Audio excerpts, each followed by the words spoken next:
Is pressure good or bad? Depending on your previous experience with pressure, whether you choked under pressure or you thrived under pressure, will likely determine your answer to that question. But since I'm a wizard and can read your mind, not because I know that you read the title, I'm guessing that you had some sort of bad experience with pressure. Whether you missed a game-winning shot or you were like me and were so afraid of taking the game-winning shot that you just passed it off to a teammate. Either way, if you're an athlete, at some point or another, you're going to have to perform under pressure. And you don't want to be afraid or choke under pressure, do you? No one does. But the question is, how do you avoid that? In this video, I'm going to give you the cheat code on how to deal with pressure.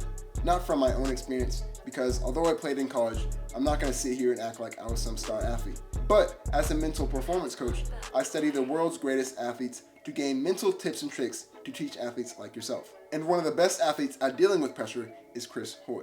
Now, you may not have ever heard of Chris Hoy because he's an English track cyclist in the kilo time trial.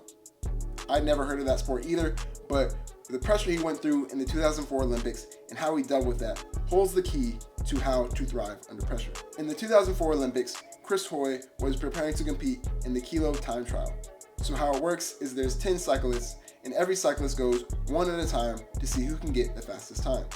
Since Chris Hoy was ranked number 1 in the world, he went last. And for some reason, on that day, I don't know what those cyclists were drinking that day, but on that day, the world record time had been lowered 3 times. So when it was time for Chris Hoy to race, for him to achieve his goal of winning the gold medal, which everyone expected of him since he was ranked number 1, he had to break the world record, which had just been established that day. Imagine, this is your lifelong dream to win the gold medal. Your first one, by the way, which everyone expects you to win because you're ranked number 1. So anything less than gold would be a failure. But for you to win the gold medal, you have to go faster than anyone in the sport has ever gone. Now be honest, are you choking in that situation? I don't know about y'all, but I'm gonna have to sit that one out for an injury. Like, coach, my foot has been hurting all week, like especially my pinky toe. My pinky toe is killing me because I'm not about to go out there and embarrass myself. Because I could get a decent time, I could get my personal best, but just because it wasn't a world record, I might get 4th place. And then I'm reading the newspaper tomorrow about how I choked. I'm just not doing that. I'm gonna have to sit this one out for my pinky toe, and I'll see y'all next Olympics. But tell me why this man Chris, my man Chris Hoy, he went through with the race and beat the world record to win the gold medal by 0.1 seconds. If that's not clutch, I don't know what is. Now you might think this man is an alien and he doesn't feel pressure like the rest of us. But hear what he had to say about how he felt in that moment. The pressure in Athens was like nothing else I experienced my whole career. Okay, so he does feel pressure, but how does he deal with it? I mean, pressure only exists in your mind. It's how you perceive it. So not going into it seeing myself as someone with the weight of the world on his shoulders. I was trying to go in there thinking, this is an amazing opportunity. That right there is the secret. When I asked you in the beginning whether pressure was good or bad, those who answered bad were probably thinking of all the bad things that could happen. What happened the last time they choked under pressure? What would happen if they lose? How they would feel? Those who answered that pressure was good were probably thinking of all the good things that could happen. What happened the last time they thrived under pressure? What would happen if they win? How would they feel if they succeeded under pressure?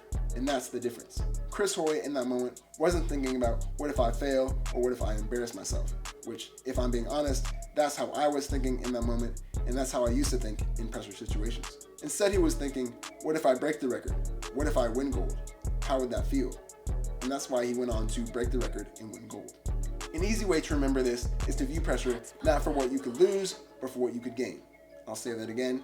View pressure not for what you could lose, but for what you could gain. Now you have the key to thriving under pressure. But believe me, if I threw you in a pressure situation right now, with 100,000 people watching, the game on the line, your family, friends, and teammates all counting on you, let's be honest, you're still gonna fold. Why? Because you haven't practiced it. Everything you learned today will go right out the window when you're actually in that situation and your knees are weak and your palms are sweaty. So just like you practice physical and technical skills, you need to practice mental skills as well.